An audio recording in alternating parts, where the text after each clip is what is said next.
नमस्कारम, मेरी खबर माँ शहर आचार्य राजकीय बांगड़ महाविद्यालय डीडवाना से। आज का मेरा विषय है बीए भाग द्वितीय का द्वितीय प्रश्न पत्र। कल जो हमने बात की थी निबंध की बात मैं कह रही हूँ कि तुलसी के साहिब सामाजिक मूल्य जिनको लिखा है डॉक्टर रामलाल शर्मा ने, उसी के आगे आज हम बात शुरुआत करते हैं। तुलसी के साहित्य और भक्ति आंदोलन के संदर्भ में भक्त और संत दादा सूफी के विषय में डॉक्टर शर्मा अपना विचार प्रस्तुत करते हैं कि आलोचकों ने संत और भक्त में अंतर पैदा किया। स्वयं इन कवियों के मन में कोई भेद नहीं था। इसके प्रमाण में उदाहरण भी देते हैं। संत सभा चहुदिस अमुराई, श्रद्धा रित वसंत समाई। जहाँ संतों की सभा होती है वहाँ पर कैसी छाया होती है? वसंत की समान छाया होती है। हित अनहित नहीं कोई, उनके लिए कोई भी अलग नहीं है। संत सभा अनुपम अवध, सकल सुमंगल मूल। बंधक संत समान चित, हित अनित नहीं कोई। तुलसीदास की इन पंक्तियों में संत और भक्ति शब्द पर्यायवाची हैं। इसी भांति कबीर भी कहते हैं, सहजे सहजे मेला होएगा, जागी भक्ति उतंगा। कहीं कबीर सुनो हो गोरख, चलो गीत के संगा। कबीर भी संत और भक्त में भेद नहीं करते। यहाँ तक कि जायसी भी पुराणों के विषय में कहते हैं, ए विधि चीन्हु करहु ज्ञानु, जिस पुराण में लिखा बयानु। चीन माने पहचानना, करहु ज्ञानु, ज्ञानु माने ज्ञान वाला। कोई ज्ञानी व्यक्ति ही वेदों के मर्म को पहचान पाता है। जिस पुराण में लिखा बयानु, ये मैं बात नहीं कहता, बल्कि यह वर्णन पुराणों में लिखा हुआ है। अतः प्रेम, ज्ञान, वैराग्य, निर्गुण, सगुण आदि भेदभाव तो थे, किंतु वे सब एक व्यापक आंदोलन के साथी ही थे। संत, भक्त और सूफी का भेद तो आलोचकों ने किया है। डॉक्टर रामलाल शर्मा का मत है कि निराला ने अपने निबंधों में तुलसीदास को रहस्यवादी ही माना है। इस रहस्यवाद का सामाजिक महत्व असाधारण है, जिसकी सामाजिक विशेषता रही कि यह रहस्यवाद अद्वैत ब्रह्म के साक्षात्कार का दावा करके अनेक धर्मों और मतों के परस्पर विद्वेष का खंडन करता था। वह उच्च वर्ग में स्थापित कर्मकांडों के स्थान पर सच्चे लोक धर्म की स्थापना करता है। प्रेम ही इसका आधार है। प्रेम में होने के कारण कबीर, तुलसी, जायसी आदि कवि आनंद से डूबने की बातें कहते हैं और इस आनंद को लोक कल्याण से जोड़ देते हैं। इस प्रेम से ही जायसी के हृदय में उठी ज्योतिभा निर्मल हिया ज्ञान का प्रकाश और हृदय में निर्मलता आई है। तुलसी भी इसी प्रेम के अनुभव को कहते हैं। अस मानस मानस चकचाही, भयक विशुद्ध विबुद्धि विमल अवगाही। भयो हृदय आनंद उछाहो, उमग्यो प्रेम प्रमोद प्रभावो। तुलसी प्रेम के महत्व को और आगे कहते हैं, राम ही केवल प्रेम प्रियारा, जान लेहु जो जान निहारा। राम तो केवल प्रेम वाल, जिसको हृदय में प्रेम है उसी को, वही व्यक्ति उनको प्रिय है। और इस मर्म को जो जान लेता है, इस रहस्य को जो जान लेता है, भगवान अपने स्वरूप का उसे दर्शन करा देते हैं। इसी प्रेम के भाव से परमात्मा से मिलन होता है। यही प्रेम तत्व मानव समाज को एक सूत्र में बांधने वाला भी है। इस प्रकार तुलसी साहित्य धार्मिक दृष्टि से ही नहीं, सामाजिक दृष्टि से भी साहित्य में सुंदर समन्वय के अनेक भाव और प्रयत्न मिलते हैं। उनका वर्णन समाज मर्यादा की भित्ति पर निर्मित है और आचार की कसौटी पर खड़ा है। इनको वे समाज के लिए अनिवार्य मानते थे और इसका पालन उनके साहित्य में हर स्थल पर हुआ है। तुलसी ने राम के चरित्र में सामाजिक मर्यादाओं के साथ शक्ति, शील और सौंदर्य तीनों का ही समन्वय किया है। शील के असामान्य उत्कर्ष को प्रेम और भक्ति का आलंबन स्थिर कर उन्होंने सदाचार और भक्ति को अन्योन्याश्रित करके दिखा दिया है। यही सार डॉक्टर रामविलास शर्मा ने निबंध में कहा है। मानवता के सभी गुण दया, क्षमा, संकोच, विनय, सरलता आदि राम में उपस्थित हैं और इन गुणों का उनके शक्ति रूप से सुंदर समन्वय किया है। अर्थात इन गुणों से प्रेम उत्पन्न होता है और समाज को एक सूत्र में बांधे रखता है। आधुनिक काल में भक्ति और रहस्य जैसे समाप्त हुए, वैसे ही आलोचकों के लिए जड़ और चेतन, सगुण और निर्गुण, ज्ञान और भक्ति का भेद महत्वपूर्ण हो गया। प्रेम नगण्य। आधुनिक काल में व्यक्ति का प्रेम सर्वोपरि हो गया, समाज के प्रति प्रेम नगण्य हो गया।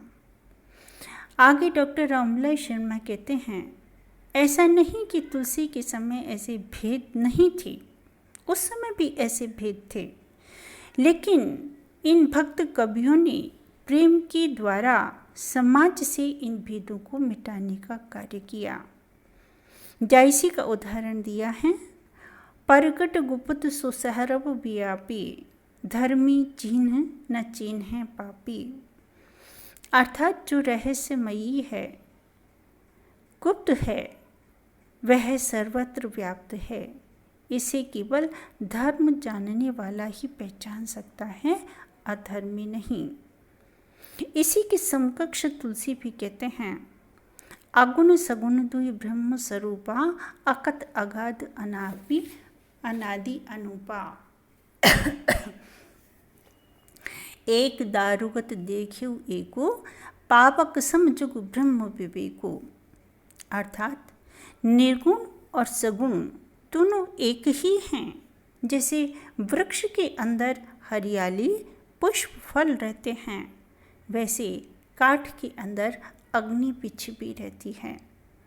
अर्थात अतः अपने अपने विवेक से पुष्प और फल की प्राप्ति होती है, उसी प्रकार अग्नि की प्राप्ति भी होती है।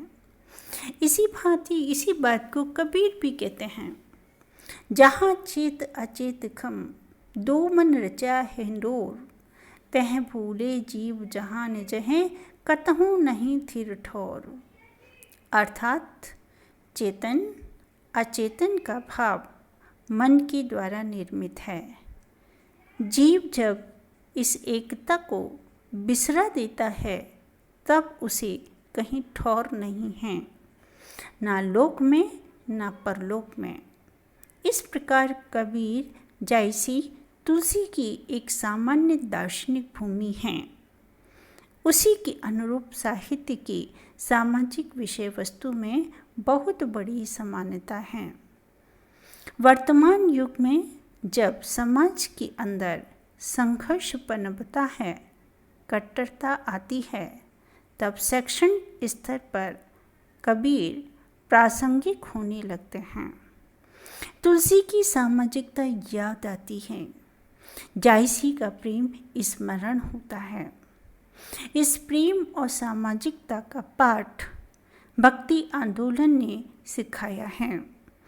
अतः भक्ति आंदोलन अखिल भारतीय संस्कृति आंदोलन था और इस आंदोलन की अमूल्य निधि तुलसीदास। उन्होंने निर्गुण मार्गी, सगुण मार्गी, वैष्णव, शैव, शाक्तों को मिलाने का कार्य किया। डॉक्टर रामविलास शर्मा कहते हैं, उन्होंने भक्ति के आधार पर जनसाधारण के लिए धर्म को सरल और सुलभ बनाकर पुरोहितों की धार्मिक एकाधिकार की जड़ें हिला दी। उस समय में समाज का मुख्य वर्ग अर्थात नारी के दुख से द्रवित होकर कहा, कतिविधि सृजी नारी जग माही, पराधीन सपने हो सुख नाही। जनकपुर, चित्रकूट, अयोध्या सर्वत्र शूद्रों और अनिजों के साथ स्त्रियां ही सबसे अधिक राम के निकट रहती हैं।